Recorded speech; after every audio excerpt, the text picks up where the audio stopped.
হাদিস মোতাবেক যে যাকে ভালোবাসে হাসরের দিন সে তাকে পাবে। যদি একজন জান্নাতি হয় অপরজন জাহান্নামী হয়, আমার প্রশ্ন হলো কিভাবে দুইজন মিল হবে? বাহ, ভালো প্রশ্ন।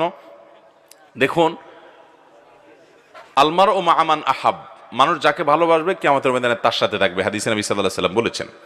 এর মানে হলো এই ভালোবাসা যখন আল্লাহর জন্য হবে, আল্লাহর জন্য হবে, আল্লাহকে খুশি করার জন্য হবে, তখন উভয় জান্নাতি হবেন, তখন দুজন একজন আরেকজনের সাথে থাকবেন।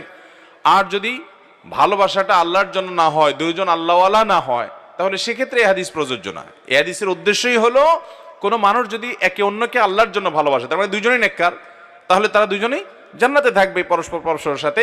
কিন্তু আর এই ভালোবাসা যদি দুনিয়ার কারণে হয়, ধরুন একজন স্বামী একজন স্ত্রীকে ভালোবাসছে, একজন মানুষ একজন মানুষকে ভালোবাসছে, এই ভালোবাসাটা দুনিয়ার কারণে, এই হাদিসে সেটা বোঝানো হয়নি। বোঝানো হয়েছে আল্লাহর খাতিরে যদি ভালোবাসা হয়, তাহলে সেক্ষেত্রে যাকে আল্লাহর খাতিরে ভালোবাসবে উভয় উভয়কে আল্লাহর জন্য ভালোবাসার জন্য জান্নাতে থাকবে।